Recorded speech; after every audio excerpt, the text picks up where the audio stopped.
Hi, welcome to the Sprint 128 review. The sprint ended on January 20th. The next slide, please.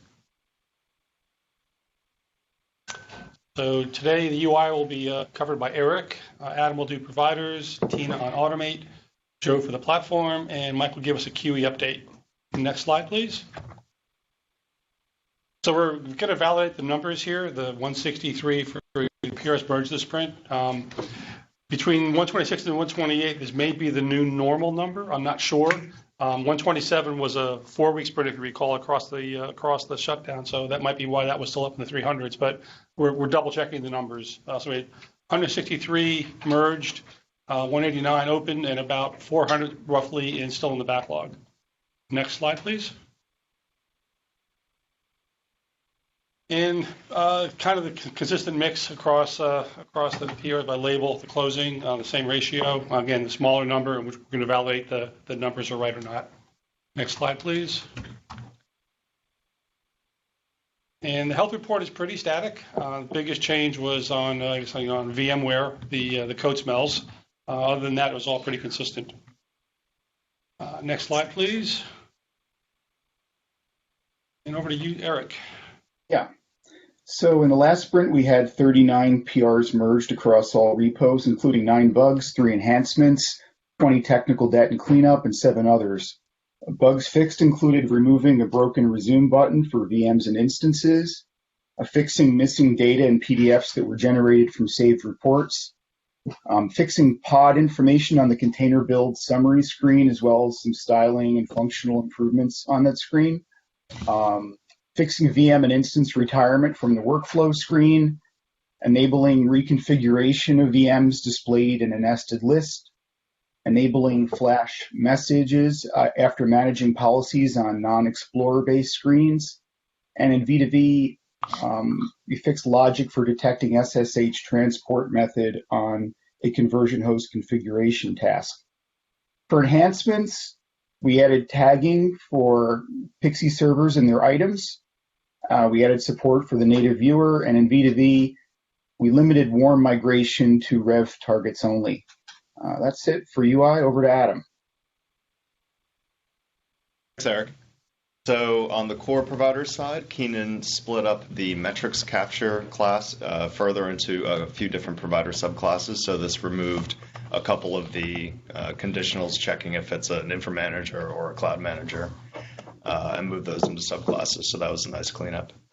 We also finally removed the VMware Web Service gem from the core gem file. We've been, over the past couple of months, slowly removing calls to that particular gem. And now we can actually get rid of that completely, so that was great. We also added a queue name to provision requests so that provisions can be handled by a specialized worker, the operations worker for VMware. We went through most of the obvious MIQ queue puts that called out to the EMS operations role. There are a few classes that inherit from MIQ requests where it's not so obvious what queue, how the queue name gets set, so we're just going through a few of those to get those set.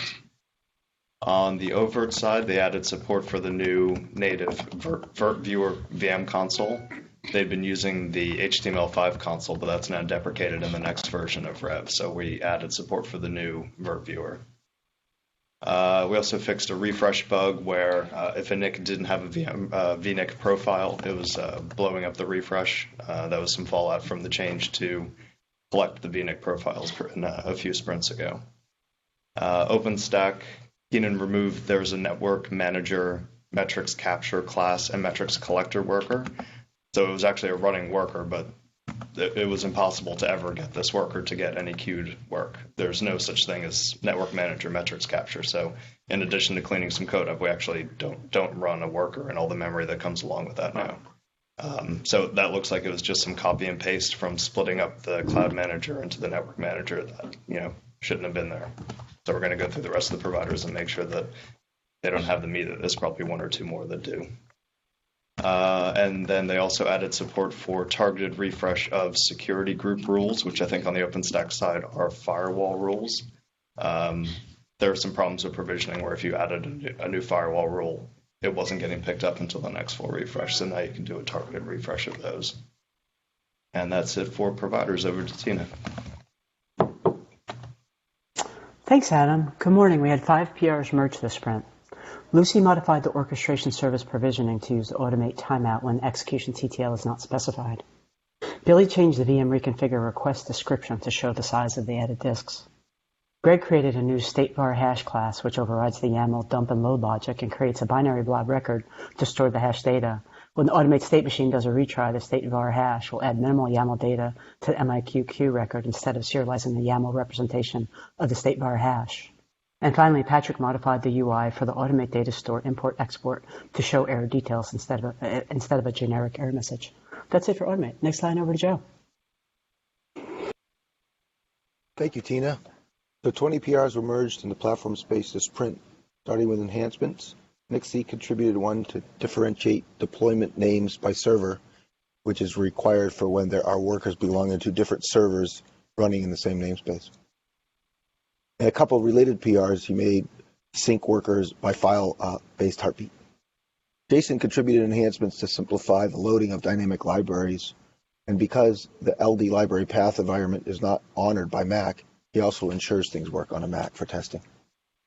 And I contributed a migration to add detailed description string to the MIQ group, which will allow the UI team to address a related bug. Thanks for the help, Keenan.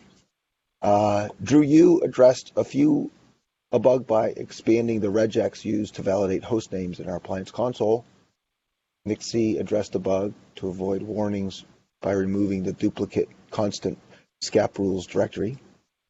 And Nixie updated the ManageIQ appliance console version, pulling in some of the hostname validation work that Drew Yu has done. And Joe R contributed a couple of PRs to ensure the YAML.safe-load does not dynamically load classes using Rails autoload. Next slide, please. So for technical debt and refactoring, Jason addressed a potential vulnerability by removing the SSL cipher suite from our HTTPS config files. And lastly, Keenan and Dan contributed to the ongoing effort to improve our test infrastructure with a handful of PRs. And that's it for the platform space. On to Mike in the QE group. Good morning, everybody. So we have continued our primary focus on test automation of our current test coverage, replacing manual test cases with automated. You can see a summary there on the left side of our the major labels and their counts for our content this spring. Some changes of note. Kedar Kulkarni added a core VM creation fixture that is going to be and is in process of replacing a lot of the individual fixtures defined within test modules.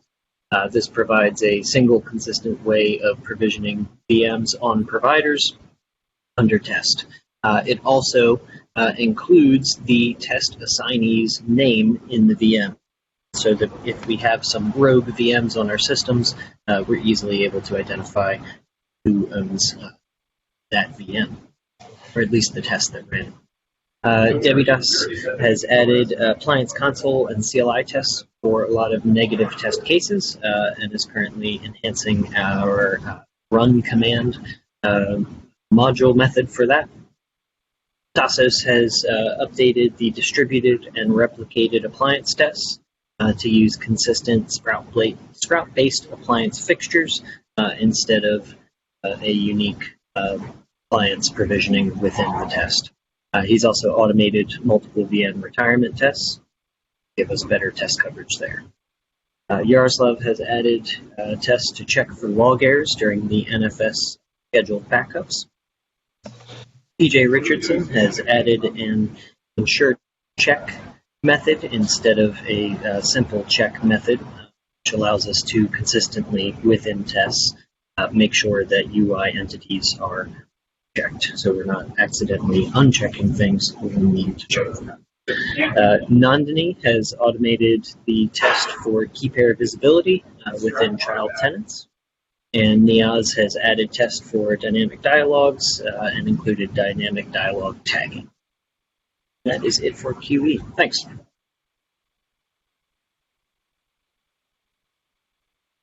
that concludes the Sprint 128 review. We'll get together on February 5th to review Sprint 129. Have a great day.